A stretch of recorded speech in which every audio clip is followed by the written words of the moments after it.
ये साधारण आदमी एक जर्नी पे है बायोलॉजिकल स्पेसिमेंट्स कलेक्ट करने की और अपनी क्यूरियोसिटी फॉलो करने की।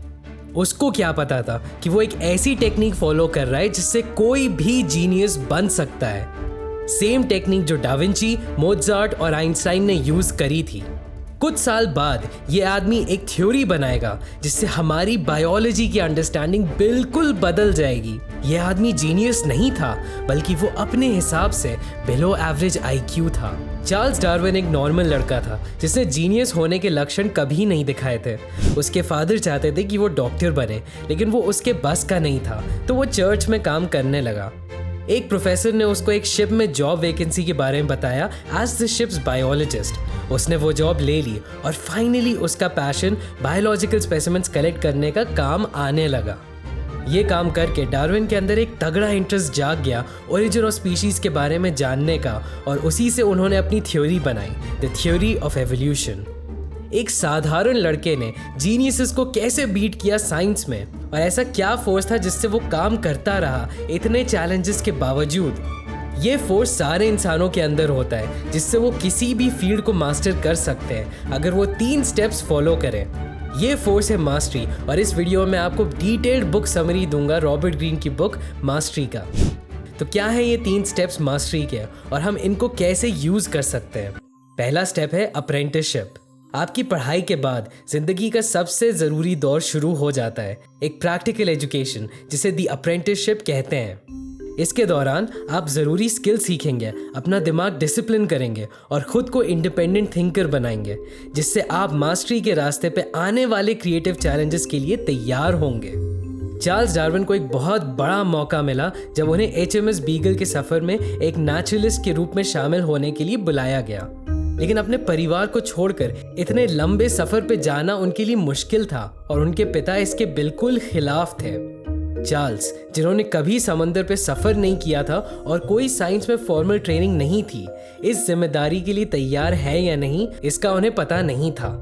उनको कंफ्यूजन था कि वो एक एडवेंचर पे जाएं या अपनी कंफर्टेबल लाइफ कंटिन्यू करें। हिचकिचाहट के बावजूद चार्ल्स ने डिसाइड किया कि वो जाएंगे, लेकिन जैसे शिप निकली सफर के लिए उन्हें रिग्रेट होने लगा। बोट छोटी सी थी और चार्ल्स को सी सिकनेस और हार्ट पैल्पिटेशन होने लगे। वो अपनी फैमिली को मिस करते थे और आसपास अजनबियों को देख के उन्हें होम सिकनेस होने लगी। शिप का कैप्टन बहुत अनप्रेडिक्टेबल आदमी था और चार्ल्स उनसे कनेक्ट नहीं कर पाए। इतने अकेलेपन में चार्ल्स वापस उसी चीज में चले गए जिससे उनको कंफर्ट मिलता था, द नेचुरल वर्ल्ड। वो घंटों प्लांट्स, एनिमल्स और लोगों को ऑब्जर्व करते थे, नोट्स लेते और स्पेसिमेंट्स कलेक्ट करते। ये करके उनको एक सेंस ऑफ पर्पस मिलने लगा। इतने चैलेंजेस के बावजूद उन्होंने ठान लिया कि वो इस अपॉर्चुनिटी को अच्छे से यूज करेंगे। धीरे धीरे उनका पैशन फॉर साइंस बढ़ता चला गया। हजारों घंटे लगा दिए पढ़ाई में और स्पेसिमेन कलेक्ट करने में, और उनके ऑब्जर्वेशंस और रिसर्च से इवेंचुअली उन्होंने अपनी थ्योरी बना ली, theory of evolution by natural selection. इतने स्ट्रगल्स फेस करने के बाद भी इस वॉइस ने उनकी जिंदगी बदल दी और ऐसी राह पे डाल दिया जिससे उन्होंने इंसानों की थिंकिंग भी बदल दी। ये था चार्ल्स का अप्रेंटिसशिप फेज, और ये फेज हर सक्सेसफुल इंसान की लाइफ में होता है जब वो बहुत ज़्यादा ट्रांसफॉर्म करते हैं। 5-10 साल का सेल्फ डायरेक्टेड लर्निंग और एक्सप्लोरेशन होता है। लोग इसको इग्नोर करते हैं क्योंकि इसमें बहुत बड़ा अकॉम्प्लिशमेंट नहीं होता है, लेकिन इसी टाइम फ्यूचर सक्सेस के बीज बोए जाते हैं। इस स्टेप में 3 फेजेस होते हैं जिससे आपकी अप्रेंटिसशिप फेज सबसे ज़्यादा सफल होगी। Deep observation, skills acquisition and experimentation. पहला, डीप ऑब्जर्वेशन, जिसको पैसिव मोड भी बोलते हैं। जब आप कोई नए करियर या एनवायरनमेंट में जाते हैं तो आपको ऑब्जर्व करना चाहिए। ज़्यादा लोगों को इम्प्रेस या अपने आप को प्रूव नहीं करना है। आपको रूल्स और प्रोसीजर समझने होंगे और लोगों के बीच में पावर डायनामिक्स भी। उन लोगों को स्टडी करो जो आपकी फील्ड में सक्सीड किए हैं और वहाँ का वर्क कल्चर समझो। आपको ऑर्गेनाइजेशन में पावर रिलेशनशिप समझनी होंगी कि कौन असली बॉस है और कौन डिसीजंस लेता है। ऐसे ऑब्जर्व करके और नई इन्फॉर्मेशन सीख के आप एनालाइज करो कि आपकी फील्ड में क्या ट्रेंड्स हैं और कौन लोग सबसे आगे हैं। यह हैबिट आपके सबसे ज़्यादा काम आएगी जब आप अपने करियर में आगे बढ़ोगे, और इस टाइम की नॉलेज आप तब यूज़ कर पाओगे। दूसरा फेज अप्रेंटिसशिप का है skills acquisition, the practice mode. Practice करके ही हम स्किल्स हासिल कर सकते हैं। एक नेचुरल लर्निंग प्रोसेस होता है। इससे आप फील कर लेते हो कि सही तरीका क्या है कुछ करने का। वो एक्सप्लेन करना मुश्किल होता है लेकिन करके दिखाना आसान होता है। पुराने ज़माने में यही होता था, जब यंग लोग एक्सपर्ट्स के साथ दुकान में काम करते थे और उनको डायरेक्ट सिखाया नहीं जाता था, लेकिन देख के कर के अपने आप काम आ जाता था। यह हमारे दिमाग में मिरर न्यूरॉन्स को यूज़ करता है, जो हमें दूसरों को कॉपी करने में हेल्प करते हैं, और ये बेस्ट तरीका है स्किल्स सीखने का। थर्ड फेज है एक्सपेरिमेंटेशन, द एक्टिव मोड। एक बार जब आपकी स्किल्स और कॉन्फिडेंस बढ़ जाए तो टाइम आता है एक्टिव एक्सपेरिमेंटेशन का।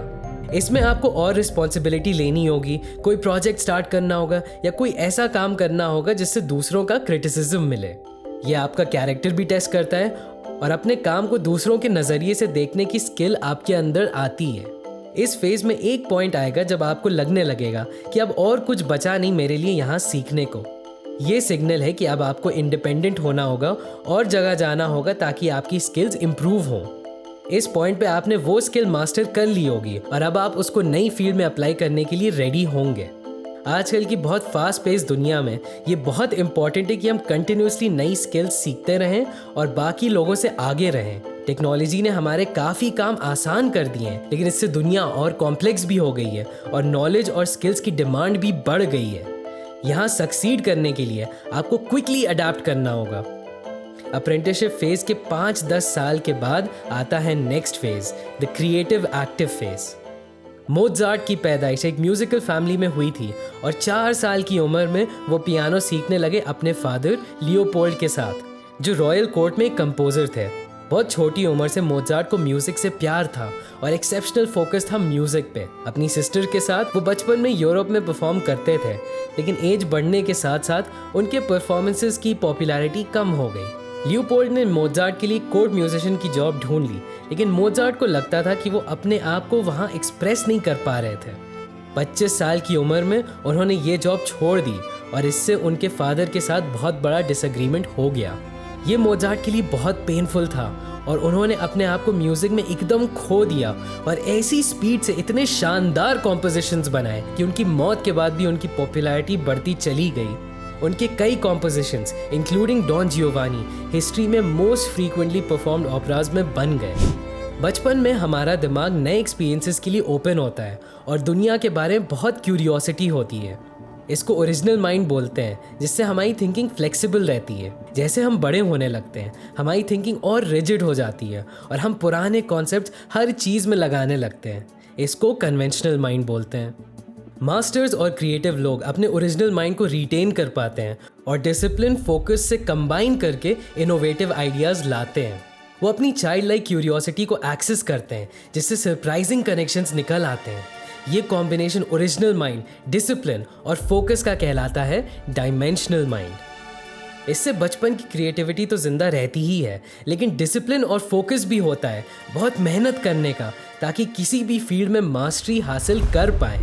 इसमें काम आपको खेल की तरह लगने लगता है और एक्साइटमेंट होता है अपने सब्जेक्ट मैटर का। यहीं से आती है ट्रू क्रिएटिविटी।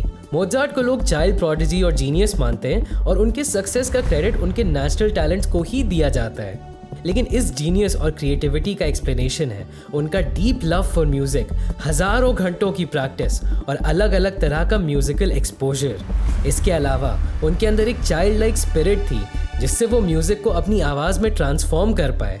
उनका पावरफुल अटेंशन और फोकस कंबाइंड विद उनकी नॉलेज और ट्रेनिंग, इसी की वजह से वो इतनी पावरफुल म्यूजिक बना पाए। मोज़ार्ट के अचीवमेंट हमें उस क्रिएटिव पोटेंशियल के बारे में बताता है जो हम सब में है, हमारा डायमेंशनल माइंड। अपना डायमेंशनल माइंड जगाने के लिए रॉबर्ट ग्रीन हमें 3 स्टेप्स देते हैं। स्टेप 1, सही क्रिएटिव टास्क चूज करो। ये सबसे इंपॉर्टेंट चीज़ है। क्रिएटिविटी सिर्फ एक इंटेलेक्चुअल एक्सरसाइज नहीं है, इसमें आपके इमोशंस, एनर्जी, कैरेक्टर और माइंड सब यूज होता है। असली क्रिएटिविटी में आपको पेशेंस, दृढ़ता और इमोशनल कमिटमेंट चाहिए होता है अपने काम के लिए। आपका काम ऐसा होना चाहिए जो आपको दिल से करने का मन हो, क्योंकि तभी आप सेटबैक्स और फेलियर्स झेल पाओगे। फोकस और इंटरेस्ट बहुत इंपॉर्टेंट है सक्सेस के लिए। आपका इमोशनल इन्वेस्टमेंट आपके काम में भी रिफ्लेक्ट होता है और बिना एंगेजमेंट के बनाई हुई चीज़ लोगों को पता चल जाती है। ये एक इम्पॉर्टेंट फैक्ट है, चाहे साइंस, बिजनेस या आर्ट्स में आपका इमोशनल कमिटमेंट हमेशा आपके वर्क में ट्रांसलेट होता है। डायमेंशनल माइंड को जगाने का दूसरा तरीका है क्रिएटिव स्ट्रैटेजीज। रॉबर्ट ग्रीन कहते हैं कि हमारा माइंड एक मसल की तरह है जो अगर एक्सरसाइज नहीं किया तो वो टाइट और रिजिड हो जाता है। इसकी वजह से फोकस नैरो होता है और दूसरे व्यू पॉइंट देखना मुश्किल होता है। ये फ्लॉ हम सबको अफेक्ट करता है और उसको काउंटर करने के लिए हमें कॉन्शियसली स्ट्रैटेजीज बनानी होंगी फ्लेक्सिबल थिंकिंग की। वो बुक में 5 स्ट्रैटेजीज रेकमेंड करते हैं और अभी मैं आपको 2 सबसे पावरफुल क्रिएटिव स्ट्रैटेजीज बताता हूँ। पहला है नेगेटिव कैपेबिलिटी बनाओ। फेमस पोएट जॉन कीट्स ने एक लेटर में अपना क्रिएटिव प्रोसेस एक्सप्लेन किया था।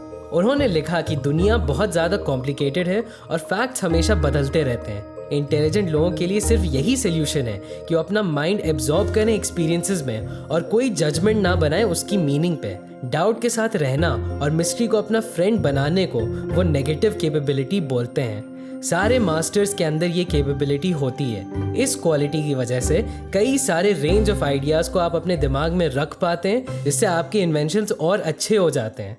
ये सबसे इम्पॉर्टेंट चीज़ है जो आप सीख सकते हैं एज अ क्रिएटिव थिंकर, और ये साइंस और आर्ट्स दोनों में अप्लाई होता है। सेकेंड है लक या सेरेंडिपिटी को अलाउ करो। हमारा दिमाग एक कंप्यूटर है जो कनेक्शंस और पैटर्न्स ढूंढता है और ये हर न्यू इन्फॉर्मेशन को पुरानी इन्फॉर्मेशन के साथ कंपेयर करता है। ऐसे ही आपको अपने दिमाग में ओरिजिनल कनेक्शंस, आइडियाज़ के बीच में बनने देना अलाउ करना होगा। सबसे बेस्ट तरीका ये करने का लक को यूज़ करना। जब हम किसी प्रोजेक्ट पे फुल फोकस करते हैं तो हमारा अटेंशन बाहर की दुनिया से हट जाता है। इसी से हमारी क्रिएटिविटी ब्लॉक हो जाती है। हमें अपनी सर्च बढ़ानी होगी, कोई भी रिलेटेड इन्फॉर्मेशन पढ़नी होगी और अपना दिमाग खुला रखना होगा। इससे आप लक को अपने क्रिएटिविटी में ऐड करते हो और क्या पता कोई नया आइडिया या कनेक्शन मिल जाए जिससे आपकी एग्जिस्टिंग प्रॉब्लम का सल्यूशन भी आ जाए। और डायमेंशनल माइंड जगाने का लास्ट स्टेप है ब्रेक थ्रू या इनसाइट। किसी भी क्रिएटिव प्रोसेस में मास्टर्स कोई प्रोजेक्ट स्टार्ट करते हैं एक इनिशियल गट फीलिंग के साथ, लेकिन जब वो उस पर और काम करते हैं तो उनको ऐसी प्रॉब्लम्स के बारे में पता चलता है जो उन्होंने पहले नहीं सोची थी। इस सिचुएशन में सोल्यूशन फोर्स करने से फ्रस्ट्रेशन बढ़ता है, लेकिन मास्टर्स इजीली सेटिस्फाई नहीं होते हैं और उनके स्टैंडर्ड्स बहुत हाई होते हैं। उनको पता है कि इस फीलिंग का भी एक हायर पर्पस है। जब बहुत ज़्यादा टेंशन होता है तो वो थोड़ी देर काम छोड़ देते हैं, चाहे सोने चले गए या बाहर वॉक पे चले गए या कुछ और काम कर लिया। इन मोमेंट्स में एकदम से सोल्यूशन उनके दिमाग में कहीं से आ जाता है। ये पैटर्न टेंशन के बाद ब्रेक थ्रू आने का काफ़ी कॉमन है। जब आप बहुत फोकस करते हैं सिर्फ एक ही प्रॉब्लम पे तो टेंशन और फ्रस्ट्रेशन आना तो नेचुरल है, लेकिन जब आप लेट गो करते हो तो आपका सबकॉन्शियस माइंड काम करता रहता है, एकदम से ब्रेक थ्रू आ जाता है। और अब आता है लास्ट फेज, मास्टरी। हर किसी के अंदर इस तरह का जीनियस होता है जो बहुत पढ़ाई और मेहनत के साथ आपकी चोजन फील्ड में अनलॉक हो जाता है। सालों साल फोकस्ड और डेडिकेटेड रह के हमारे अंदर एक इंट्यूशन आ जाता है जिसको हम अपने रैशनल माइंड के साथ कंबाइन करके अपने दिमाग का फुल पोटेंशियल निकाल लेते हैं। रॉबर्ट ग्रीन कहते हैं कि हम सब का दिमाग इस लेवल ऑफ इंटेलिजेंस को पाने के लिए बना है और अपने इंटरेस्ट को फॉलो करके हम मास्टर्स की तरह बन सकते हैं। इतिहास में कई मास्टर्स ने इस फीलिंग के बारे में बात की है। वो कहते हैं कि ऐसा लगता है कि आपका इंटेलिजेंस बहुत ज़्यादा बढ़ गया है। चेस बोर्ड में चेस पीसेस से ज़्यादा दिखता है, म्यूज़िक का पूरा आर्किटेक्चर दिखता है, या एकदम से नेचर ऑफ द यूनिवर्स समझ में आ जाता है। इस एक्सपीरियंस तक पहुंचने का कोई फॉर्मूला नहीं है और इसके कोई स्टेप्स नहीं है, लेकिन ये बहुत इंपॉर्टेंट तरह का इंटेलिजेंस है जो ऑथर कहते हैं हम सब अचीव कर सकते हैं। ये कोई मिरेकल नहीं है, ये इंट्यूशन या गट फीलिंग एक एबिलिटी बिगर पिक्चर देखने की। यही डिफरेंस होता है मास्टर्स में और नॉर्मल लोगों में। ये सिर्फ टाइम से नहीं आता, इवन दो 10 से 20 हज़ार घंटे लग सकते हैं। ये फोकस, डेलिब्रेट प्रैक्टिस और ढेर सारी मेहनत से भी आता है। हो सकता है ये आपको मुश्किल लग रहा हो, लेकिन मास्टरी ही वो रीज़न है जिसकी वजह से अक्सर सो कॉल्ड स्टूपिड या टैलेंटलेस लोग जीनियसेस को अपने गेम में हरा देते हैं। और अगर आप इस बुक की एडवाइस फॉलो करते हो तो शायद आप भी हिस्ट्री बुक्स में अपना नाम लिख सकते हो। और अब टाइम है काम करने का। Thanks for watching.